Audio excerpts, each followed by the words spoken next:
नमस्कार। आदरणीय बुवा आमा, दिदीबहिनी तथा दाजुभाइहरू, म आज एक अत्यन्त संवेदनशील घडीमा तपाईहरू सामु उपस्थित भएको छु।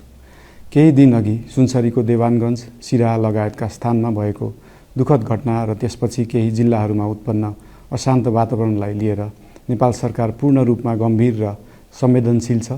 यस दुःखद घटनामा परि निधन हुनुभएका हाम्रा नागरिकहरू जयप्रकाश मेहता, ओम प्रकाश मेहता र गणेश यादवप्रति म भावपूर्ण श्रद्धाञ्जली अर्पण गर्दछु। साथै शोक सन्तप्त परिवारजनहरूमा नेपाल सरकारका तर्फबाट गहिरो संवेदना व्यक्त गर्दछु। घटनामा परि घाइते हुनुभएका सम्पूर्ण नागरिकहरूको शीघ्र स्वास्थ्य लाभको कामना गर्दछु। घाइतेहरूको उपचारमा कुनै पनि प्रकारको कमी वा ढिलाइ हुन नदिन सम्बन्धित स्वास्थ्य निकायहरूलाई स्पष्ट निर्देशन दिइसकिएको छ। घटना भए लगत्तै सबै सुरक्षा निकायहरूले तत्काल घटनास्थलमा पुगेर परिस्थितिलाई सामान्य बनाउने, थप अप्रिय घटना हुन नदिने र शान्ति सुरक्षा कायम गर्ने प्रयास निरन्तर गरिरहेका छन्। घटनाको निष्पक्ष छानबिन गरी दोषीलाई कडा कानुनी कारबाही गर्न गृह मन्त्रालयले छानबिन समिति गठन गरिसकेको छ। म सबैमा विश्वास दिलाउन चाहन्छु कि यो छानबिन पूर्ण रूपमा निष्पक्ष र पारदर्शी हुनेछ। घटनामा संलग्न दोषी जो कोही भए पनि कानुनी दायरामा ल्याउन सरकार प्रतिबद्ध छ।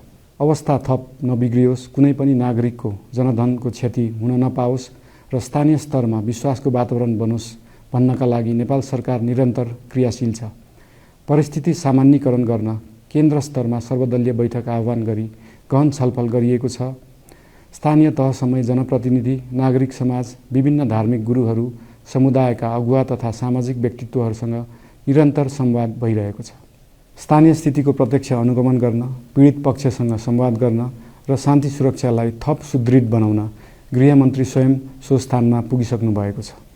साथै देशको समग्र शान्ति सुरक्षाको अवस्थाबारे गम्भीर समीक्षा गर्न राष्ट्रिय सुरक्षा परिषदको बैठक बसी परिस्थिति अनुसारका आवश्यक निर्णयहरू समेत गरिसकिएको छ। यस्तो संवेदनशील घडीमा सामाजिक सञ्जाल वा अन्य माध्यमबाट असत्य, अपुष्ट सूचना, अफवाह, घृणा फैलाउने सामग्री वा समुदायबीच वैमनस्य बढाउने अभिव्यक्ति प्रचार प्रसार नगराउन अनुरोध गर्दछु। साथै सरकारी निकायहरूबाट जारी भएका आधिकारिक तथ्य र सूचना मात्र विश्वास गर्न विशेष आग्रह गर्दछु। प्रत्येक नागरिकको जीवधनको रक्षा गर्नु, सामाजिक सद्भाव जोगाउनु र समाजमा शान्ति कायम राख्नु राज्यको सर्वोच्च र प्राथमिक दायित्व हो। आगामी दिनमा पनि राज्य थप सतर्क र संवेदनशील रहनेछ। प्रत्येक नागरिकको जीवन सुरक्षाका लागि सरकारका सम्पूर्ण संयन्त्रहरू अहोरात्र खटिनेछन्। शान्ति सुरक्षा भङ्ग गर्ने, अराजकता फैलाउने वा हाम्रो सदियौं पुरानो सामाजिक सद्भाव, सहिष्णुता र भाइचारा खलबलाउने कुनै पनि क्रियाकलापप्रति सरकार पूर्ण रूपमा सचेत छ र यस गतिविधिमाथि कडा कदम चालिनेछन्।